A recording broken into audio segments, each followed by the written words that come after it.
히든 종목 보도록 하겠습니다. 38,000원이 1차적인 분기점 역할을 할 가격인데 오늘 어쨌든 돌파가 됐다고 봐야 됩니다. 대량 거래가 발생되게 되면서 상승이 나오는 부분들.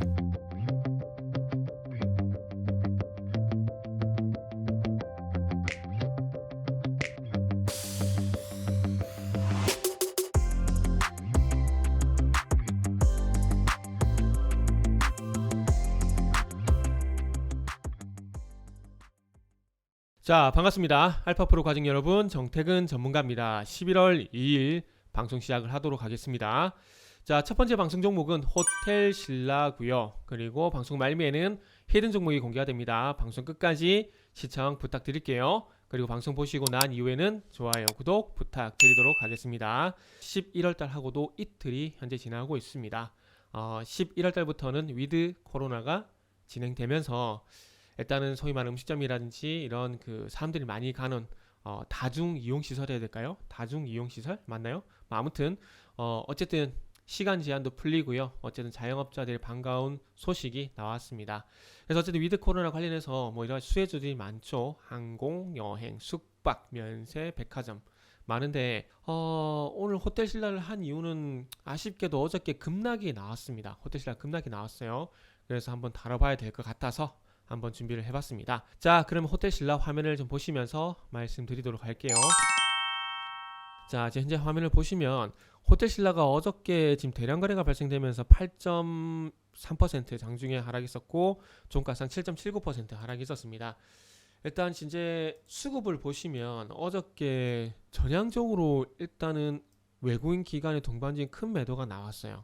그리고 개인은 순매수를 했죠. 그러니까 보통 제가 한 번씩 추세전환 신호를 잡을 때 수급에 큰 변화가 없다가 갑작스럽게 누군가 외국인 기관이 동반 순매수를 한다든지 큰 폭의 순매수를 한다든지 개인이 순매수를 한다든지 이랬을 경우에는 그때가 좀 바닥이지 않을까, 추세가 전환되지 않을까라는 아이디어로 접근하는 경우가 있습니다. 그게 대표적으로 최근에 컴투스 같은 종목들 보시면은 요날 같은 경우도 보면 일단은 먼저 개인들이 대량 매수가 들어왔어요. 개인들이 대량 매수가 들어오고 양쪽에서 현재 대량 매도가 나왔죠. 그리고 난 다음에 이제 추세가 상승으로 전환되는 경우, 그러니까 보통 개인들이 큰 폭의 매수가 들어오게 되면 호텔 신라처럼 하락하는 경우가 있어요. 분명히 있습니다. 그런데 조금은 달리 봐야 될 부분들이 있어요. 보통 이렇게 매수를 하고 빠지는 경우가 있거든. 개인들이 참 그게 아쉬워요. 최근에 LG 디스플레이 같은 경우도 마찬가지로 10월 26일부터 개인들의 대량 매도가 나오고, 확실히 근데 요날 양봉 나온 날, 요날 기관 매수가 상당히 더 강했어요. 더 강했습니다. 그런데 일단 어쨌든 변화가 좀 이 LG 디스플레이 같은 경우는 그동안 왜 개인들이 매수를 하고 외국인들이 매도를 했었는데 그 구조가 10월 26일 기점으로 바뀐 겁니다. 기관의 매수가 들어오고, 그리고 지금 좀 전에 말씀드린 컴투스 같은 경우도 10월 18일 기점으로 해서 봤을 때 그동안은 어쨌든 10월 18일 이후부터 해서 지금 기관들이 매수를 좀 주체를 하고 있죠. 그러면서 241선 저항을 받게 되면서 좀 주춤하고 있는데, 어쨌든 이렇게 수급의 변화, 이런 변화가 생겼을 땐 관심을 가져야 된다는 겁니다. 상승을 하던 하락을 하던. 그래서 호텔 신라 같은 경우도 마찬가지로 이런 변화가 좀 생겼는데, 어쨌든 아쉽게도 개인들이 대량 매수가 들어오고 큰 폭의 하락이 나왔죠. 그리고 컴투스는 반대로 대량 매수가 들어오고 상승이 나왔죠. 그러니까 이런 아이디어를 가져가라는 겁니다. 그래서 일단 관심을 가져야 돼요. 그래서 일단 호텔 신라 같은 경우는 개인들이 대량 매수가 들어오고 외국인 기관이 대량 매도가 나오게 되면서 일단 추세가 일단은 깨졌다고 좀 보는 게 맞을 것 같아요. 추세가 지금 보시면은 호텔 신라 같은 경우는 기존에 이런 추세가 있었습니다. 작년 7월달부터 위드 코로나 기대감을 해서 쭉 상승이 나왔었다가, 그죠? 이런 추세가 있었죠. 이 추세 안에서 상승 하락이 반복되면서 우상향이 됐었는데, 여기서 좀 오버슈팅이 되고 여기서 이 상단에서 지지를 받아야 되는데 지지 못 받았어요. 그러면은 다시 추세로 회귀가 된다라는 관점에서 봐야 되는데, 추세가 회귀가 되고 난 이후에 21선이 이탈을 해버리고, 그리고 더욱 중요한 건 이제 최근에 지지 라인 84,600원, 그러니까 84,500원, 일단 8월달부터 지지 라인이었죠. 근데 요 가격을 대량 거래가 실리면서 뚫어버렸어요. 그러면 요거는 최근에 셀트리온과 마찬가지로 봐야 되겠죠. 자, 보세요. 셀트리온 같은 경우에 지금 보시면은, 자, 요것도 한번 다뤘었죠. 셀트리온 같은 경우도 그동안 지지 라인이 뚫려버리고 또 지지 라인이 뚫려버리고 오늘하고 어제하고 오늘 반등이 나오긴 하지만 어쨌든 중요한 건 21만 5천원 부근을 또 강하게 이탈이 됐다는 부분들, 계단식으로 하락이 나왔다는 부분들, 그리고 장대 음봉이 하락의 출발점이 됐다는 부분들. 그래서 아마 호텔신라도 마찬가지로 그런 흐름에서 좀 봐야 될 것 같아요. 오늘 반등이 나오고 있긴 하지만은 저는 하락에 비해서는 뭐 기술적 반등이라 좀 봐야 될 것 같고, 그리고 이렇게 빠지는 이유가 여기에 다 있습니다. 요 뉴스에 실적 부진 호텔신라 7% 하락, 목표가도 줄 하향. 결국에는 뭐 흑자 전환 성공했어요. 200억 정도 나오게 되면서 흑자 전환 성공했지만은 예상치가 상당히 높았어요. 486억. 그러니까 소위 말하는 어닝 쇼크가 되는 거죠. 어닝 쇼크가 되고 이 어닝 쇼크의 이유가 좀 좋지 않다는 거죠.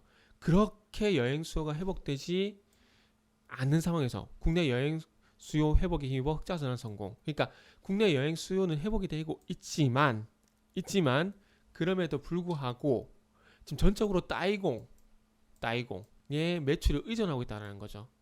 여행 수요 회복이 되고 있지만 나가는 건 회복이 되고 있지만 들어오는 건 회복이 안 되고 있다는 얘기입니다. 호텔신라 같은 종목들은 보통 중국 관광객 얘기 많이 하잖아요. 근데 아직 안 들어오잖아요. 그러다 보니까 생각보다 여행 수요가 낮고, 그리고 따이공 이네들이 많이 팔아주긴 하지만 그럼에도 불구하고 수수료를 많이 떼가다 보니까 200억 어닝 쇼크가 나온 겁니다. 흑자 전환 성공했지만은 예상치를 하회했다는 거죠. 근데 이런 흐름이 4분기에도 여전히 진행이 되고 있기 때문에 증권사 입장에서는 목표 주가를 이렇게 하향 조정을 하는 겁니다. 하향 조정. 이렇게 전반적으로 목표 주가를 하향 조정을 하다 보니까 당연히 리스크 관리 차원에서 기관의 매도, 외국인 매도가 대량으로 나올 수밖에 없다는 거죠. 어제 매도를 해서 외국인 지분율은 3%나 줄었어요. 정확하게 말씀드리면 2.6%죠. 2.6%. 죄송합니다. 2.5%죠. 한 방에 2.5% 지분이 날아가 버린 거예요. 외국인 지분율이. 그래서 어쨌든 정리를 하자면 수급으로 봤을 때 이 대량 수급 현상, 대량 매수, 대량 매도가 나타나는 것들은 분기점 역할을 하는 경우가 많은데, 대량 매수가 들어오고 하락으로 진행됐기 때문에 일단은 추세는 상승보다 하락으로 진행될 가능성이 상당히 높다라 봐야 될 것 같고, 그리고 4분기에도 여전히 따이공 수수료가 부담이 되는 상황이기 때문에 4분기에도 개선될 여지가 없다. 그러다 보니까 증권사에서 목표 주가를 하향 조정을 했다. 이런 시나리오로 봐야 되고, 조금은, 그리고 제가 더 중요하게 생각하는 이평선 241선을 이탈해버렸습니다. 중간중간 241선이 중요한 역할을 좀 해요. 그래서 241선 이탈을 하게 되면서 일단은 너무 좀 낮긴 하지만 그럼에도 불구하고 한 7만 5천대까지는 일단 하락할 가능성이 염두에 두는 게 좋을 것 같습니다. 그래서 결론은 호텔신라는 관망이 필요하다라는 말씀 드리고요. 자, 그리고 히든 종목 보도록 하겠습니다. 오늘 10%가량 상승 흐름이 나오고 있죠. 그리고 장주 14%가량 상승이 나왔습니다. 자, 요것도 왜 관심을 가져야 되냐면 21선을 회복시키는데 좀 어정쩡하죠. 그렇기 때문에 요거는 보통 5일선과 21선 골든크로스가 나게 되면 21선을 지지받고 튀어나가는 것을 보고 접근해야 되는 종목이 보편적인 룰입니다. 보편적인 패턴이에요. 그런데 아래쪽을 보시면은 대량 거래가 수반이 되게 되면서 5일선과 21선, 그러니까 여기를 21선 돌파하고 지지받았다라기 참 애매해요. 애매해. 뭐 물론 억지로 얘기하자면은 21선 지지 라인 볼 수가 있지만 그럼에도 불구하고 좀 애매하기 때문에 어쨌든 여기서 어쨌든 다른 패턴이 시작이 됐다라는 거죠. 대량 거래 실리는 과정들이 생겼고요. 그리고 지금 여기 보시면은 어쨌든 상승 나올 때 대량 거래, 오늘 또 갭 상승 출발하면서 또 대량 거래. 그러니까 결국엔 거래량인 거죠. 거래량 거의 죽어 있죠. 그런데 대량 거래가 발생되게 되면서 상승이 나오는 부분들. 그래서 항상 거래량이 중요합니다. 그래서 저는 이평선하고 거래량밖에 안 봐요.